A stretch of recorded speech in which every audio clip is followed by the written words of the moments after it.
Perkenalkan, saya Loka Memirin Rapatni Milena Utami dengan NIM 2202511024. Pada kesempatan kali ini, saya akan menjelaskan mengenai latar belakang dari student project kami.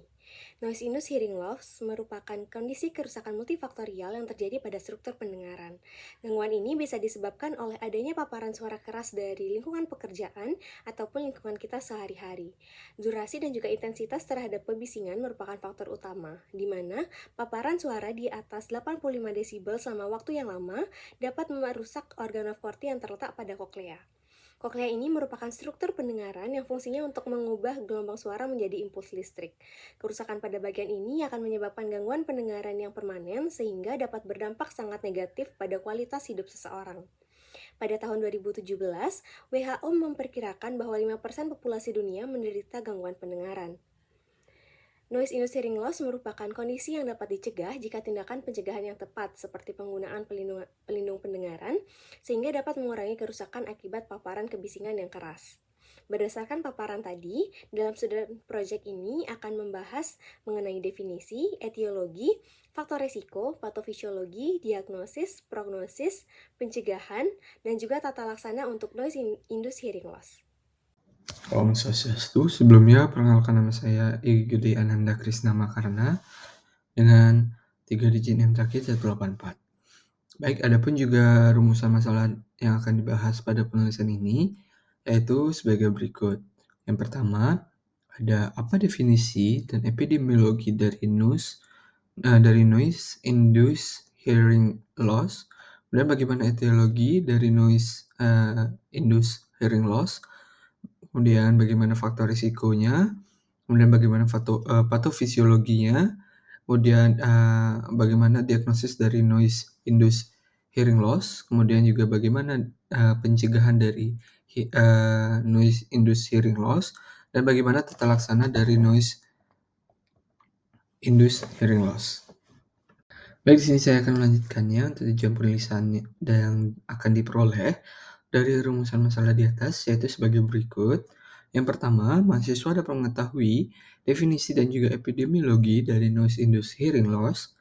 Kemudian mahasiswa juga dapat mengetahui etiologi dari noise-induced hearing loss. Kemudian, mahasiswa juga dapat mengetahui faktor risiko dari noise-induced hearing loss. Kemudian, mahasiswa juga dapat mengetahui patofisiologi dari noise-induced hearing loss. Kemudian juga mahasiswa dapat mengetahui diagnosis dari noise-induced hearing loss, dan juga mahasiswa dapat mengetahui prognosis dari noise-induced hearing loss. Kemudian mahasiswa juga dapat mengetahui pencegahan dari noise-induced hearing loss, dan juga mahasiswa dapat mengetahui tata laksana dari noise-induced hearing loss. Sekian dari saya, terima kasih. Nah, baik, adapun juga manfaat yang dapat diperoleh dari latar belakang dan juga rumusan masalah serta tujuan di atas itu sebagai berikut. Yang pertama, ada manfaat bagi penulis, di mana penelitian ini diharapkan dapat menjadi pengalaman dan menambah pengetahuan tentang noise-induced hearing loss. Kemudian yang kedua, manfaat bagi pembaca, di mana penelitian ini diharapkan dapat dapat dijadikan sebagai sumber informasi ilmiah untuk noise-induced hearing loss. Kemudian manfaat bagi institusi pendidikan, di mana diharapkan dapat dijadikan bahan referensi pengetahuan serta bahan untuk hasil penelitian tahun yang akan datang. Sekian dari saya, terima kasih. Baik, sebelumnya perkenalkan, saya Gustia Putri Damayanti dengan 3 digit terakhir 001. Di sini saya izin melanjutkan presentasi terkait definisi dan epidemiologi dari noise-induced hearing loss. Dari segi definisi, noise-induced hearing loss atau yang bisa disingkat dengan NIHL ini merupakan penyakit yang terjadi akibat kerusakan multifaktorial pada struktur pendengaran akibat paparan sumber suara keras di tempat kerja ataupun di lingkungan sehari-hari. Di mana NIHL ini juga dapat didefinisikan sebagai suatu kondisi gangguan pendengaran atau gangguan pendengaran sensori neural yang disebabkan oleh paparan kebisingan tingkat tinggi, biasanya itu lebih dari 80 desibel secara terus-menerus dalam jangka waktu yang lama. Dari segi epidemiologi, NIHL ini merupakan penyebab gangguan pendengaran kedua yang paling umum setelah presbikusis atau gangguan pendengaran terkait usia. NIHL ini memberikan beban yang signifikan pada individu dan sistem layanan kesehatan, di mana diperkirakan mempengaruhi sekitar 50% populasi di seluruh dunia. Mungkin sekian presentasi dari saya, selanjutnya akan dilanjutkan oleh rekan saya. Terima kasih. Baik, perkenalkan saya Cokorda Bung Pratiwi dengan 3 digit Imakin 040 akan mempresentasikan terkait etiologi noise induced hearing loss. Berdasarkan kriteria dari WHO, gangguan pendengaran akibat kebisingan dapat diklasifikasikan berdasarkan paparan kebisingan dan tingkat serta durasi kebisingan. Pertama, paparan kebisingan dalam jangka waktu yang lama dan kontinu dapat menyebabkan gangguan pendengaran dengan memicu stres fisik dan kimiawi pada telinga. Hal ini memicu kontraksi dari pembuluh darah yang mensuplai koklea yang memicu penurunan aliran darah dan oksigen ke reseptor pendengaran yaitu organ korti. Mekanisme ini tentu akan menimbulkan gangguan metabolisme energi bagi sel-sel rambut dan jika berlanjut akan merangsang produksi radikal bebas yang jika terakumulasi akan memicu apoptosis pada sel rambut dan juga pada kondisi beratnya dapat berdampak ke degenerasi neuron ganglion spiral. Etiologi selanjutnya yaitu gangguan pendengaran akibat kebisingan juga dipengaruhi oleh tingkat intensitas dan durasi paparan.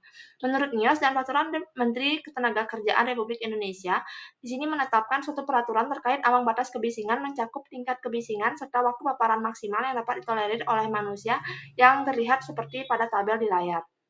Di lingkungan kerja, terutama industri, paparan kebisingan seringkali melebihi ambang batas tersebut, sehingga menyebabkan gangguan pendengaran secara bertahap dan umumnya baru terdeteksi dan dirasakan pada 6-10 tahun ke depan, dan umumnya ini baru disadari ketika kondisi sudah parah dan tidak bisa dipulihkan. Sekian dapat saya sampaikan, terima kasih. Baik, sebelumnya perkenalkan saya Kina Nafil Pardika dengan 3 digit terakhir 186. Di sini saya akan menjelaskan mengenai faktor risiko noise induced hearing loss. Jadi untuk faktor risikonya dibagi menjadi dua, yaitu yang dapat diubah dan juga tidak dapat diubah.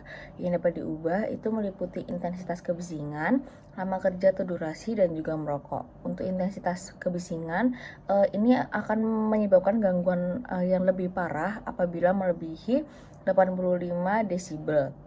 Lalu untuk lama kerja atau durasi kerjanya, semakin lama semakin hari itu dengan batas 100 desibel itu sebesar 15 menit.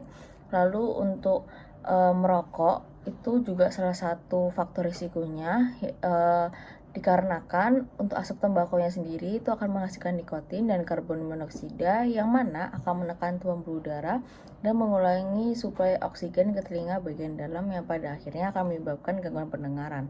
Selanjutnya ada faktor risiko yang tidak dapat diubah, itu mengenai usia. Jadi jadi untuk usia sendiri kemungkinan 0,5 kali lebih besar untuk mengalami gangguan pendengaran dibandingkan pekerja dengan usia di bawah 40 tahun. Jadi lebih beresiko pada pekerja dengan usia di atas 40 tahun. Lalu untuk jenis kelaminnya, pria lebih tinggi daripada risiko pria lebih tinggi daripada wanita. Mengapa? Karena aktivitas pria itu berbeda dengan wanita, yang mana aktivitas pria itu lebih banyak. Dan juga untuk riwayat hipertensi ini dapat mengakibatkan kerusakan sel yang pada akhirnya menimbulkan gangguan pendengaran. Mengapa? Karena untuk tekanan darah tinggi sendiri itu menyebabkan aliran darah di kapiler berkurang sehingga juga mengurangi aliran oksigen ke organ pendengaran itu sendiri. Sekian dari saya. Terima kasih.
Perkenalkan, saya Pandesri Syahal-Falandari dengan 3 digit Makir 205, izin untuk melanjutkan mengenai mekanisme kerusakan pada NIHL.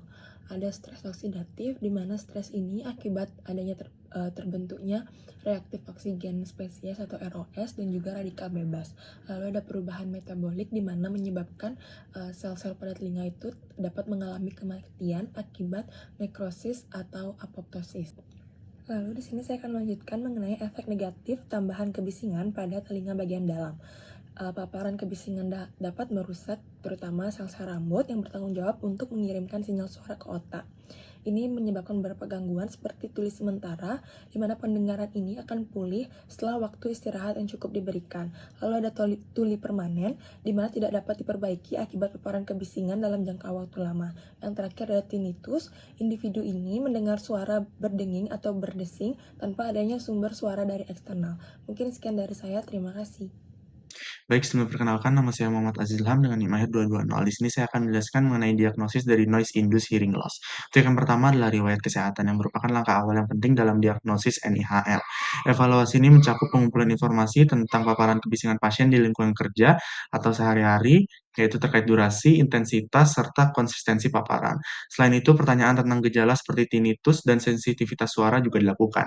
Selanjutnya adalah persyaratan paparan kebisingan yang cukup, yaitu yang mengacu pada tingkat dan lamanya paparan yang diketahui yang dapat menyebabkan NIHL. Penelitian menunjukkan bahwa paparan suara di atas 85 desibel dalam durasi tertentu, yaitu misalnya lebih dari 8 jam per hari, secara signifikan meningkatkan risiko terjadinya NIHL. Dan yang terakhir bisa dilakukan tes audiologi, yaitu adalah komponen utama dalam diagnosis NIHL. Itu tes audiometri nada murni misalnya, sering digunakan untuk menilai kemampuan pendengaran pasien yang sering terlihat pada frekuensi tinggi, yaitu 3.000 sampai 6.000 Hz, di mana hilangnya pendengaran akibat kebisingan yang biasanya terlihat paling jelas. Mungkin sekian penjelasan dari saya akan dilanjutkan oleh rekan saya. Terima kasih. Baik, izin untuk melanjutkan. Sebelumnya perkenalkan, saya Idewa Madecaya Diputra dan NIM 133.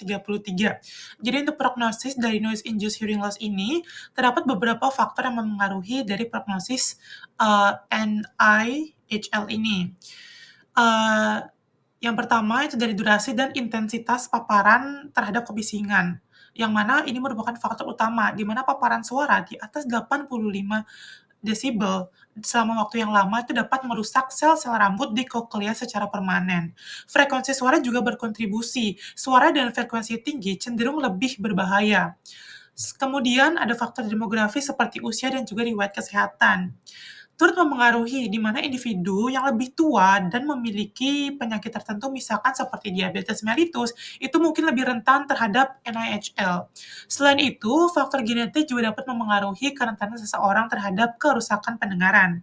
Penggunaan alat pelindung pendengaran di lingkungan bising juga penting untuk meningkatkan prognosis dengan mengurangi risiko kerusakan lebih lanjut. Memahami faktor-faktor ini tuh sangat amat krusial dalam upaya untuk pencegahan dan pengelolaan dari NIHL. Selanjutnya, apa sih hubungan tingkat keparahan penyakit dalam prognosis? Jadi tingkat keparahan noise-induced hearing loss atau NIHL ini sangat berpengaruh besar terhadap prognosis dari pasien. Pada tahap awal, kerusakan pendengaran mungkin ringan dan dapat dikelola dengan langkah-langkah yang sederhana, seperti misalkan menghindari trigger berupa kebisingan dan menggunakan alat bantu dengar. Namun, seiring bertambahnya keparahan kerusakan, prognosis menjadi lebih rumit dan menjadi lebih parah. Kerusakan pendengaran yang parah dapat mengakibatkan kesulitan komunikasi yang signifikan, menurunkan kualitas hidup, dan juga meningkatkan risiko masalah kesehatan seperti misalkan depresi. Selain itu, individu dengan NIHL yang lebih parah mungkin memerlukan intervensi yang lebih intensif, misalkan terapi rehabilitasi pendengaran yang dapat mempengaruhi hasil jangka panjang. Oleh karena itu, deteksi dini dan penanganan yang sedini mungkin itu sangat amat penting untuk meningkatkan prognosis dari individu yang mengalami NIHL. Sekian dari saya, terima kasih. Perkenalkan, saya Marina Rita Sarilandari dengan 3 digit NIM 242. Izin untuk menjelaskan mengenai pencegahan dari noise induced hearing loss. Jadi dapat dicegah dengan 2 cara. Yang pertama adalah dengan menggunakan alat pelindung pendengaran. Jadi alat pelindung telinga atau APT merupakan perangkat yang digunakan untuk melindungi telinga dari penyakit dan juga kecelakaan yang bisa terjadi di lingkungan kerja. Terdapat 2 jenis APT seperti penyumbat telinga atau earplug dan juga penutup telinga atau earmuff. Untuk penutup telinga sendiri biasanya lebih efektif dalam mengurangi kebisingan yang dapat merusak saraf pendengaran, sedangkan untuk sumbat telinga sendiri umumnya digunakan saat kebisingan melebihi 100 dB. Yang kedua adalah dengan cara program konservasi pendengaran. Jadi selain dengan menggunakan APT, langkah lain yang dapat digunakan untuk mencegah NIHL adalah dengan cara melakukan program konservasi pendengaran atau HCP yang bertujuan untuk mengurangi risiko NIHL. Prosedur HCP ini sendiri meliputi beberapa aspek seperti pengukuran kebisingan, pengendalian kebisingan, pemeriksaan audiometri berkala, penggunaan alat pelindung diri atau pendengaran, pencatatan, serta evaluasi. Sekian dari saya, terima kasih. Baik, untuk selanjutnya adalah tata laksana. Sebelumnya, perkenalkan nama saya Ida Bagus Gede Ari Suryawan dengan 3 digit NIM terakhir 09. Tata laksana farmakologis pada noise-induced hearing loss atau NIHL melibatkan penggunaan antioksidan seperti N-acetylcysteine atau NAC dan vitamin E untuk melindungi sel-sel rambut koklea dari stres oksidatif. Kortikosteroid seperti dexamethasone juga digunakan untuk mengurangi peradangan dan edema di koklea akibat trauma akustik.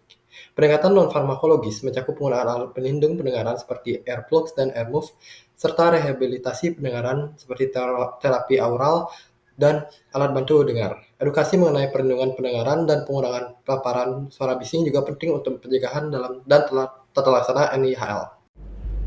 Baik, perkenalkan saya Putri Sylvia Salim dengan 3 digit bakar 04 izin menyimpulkan yang dimana noise induced hearing loss atau dikenal dengan NIHL itu merupakan gangguan pendengaran yang terjadi akibat adanya paparan dari kebisingan yang berkepanjangan dengan intensitas yang tinggi baik di lingkungan kerja ataupun keseharian. Jadi mana untuk kebisingannya itu rata-rata dia di atas 85 dB, yang dimana kerusakan yang didapatkan itu dapat bersifat sementara ataupun permanen dan dapat mempengaruhi dari kualitas hidup, cara berkomunikasi dan juga produktivitas dari satu individu. NIHL ini dapat dicegah dengan menggunakan alat pelindung pendengaran, lalu mendapatkan edukasi mengenai risiko dari kebisingan dan juga pengurangan paparan terhadap kebisingan. Untuk diagnosisnya sendiri itu dapat melalui evaluasi riwayat paparan kebisingan, melakukan tes audiologi, lalu mengidentifikasi gejala seperti tinnitus. Faktor risikonya sendiri itu dapat berupa usia, durasi paparan, dan juga intensitas dari kebisingan, serta kebiasaan yang dapat memperburuk dari kondisi NIHL seperti merokok. Untuk tata laksana atau manajemennya sendiri itu dapat berupa intervensi dari farmakologis ataupun non-farmakologis, termasuk dari penggunaan antioksidan untuk mengurangi stres oksidatif dan juga terapi perilaku untuk meningkatkan kesejahteraan mental dari satu individu. Mungkin sekian kesimpulan yang saya dapat ambil. Terima kasih.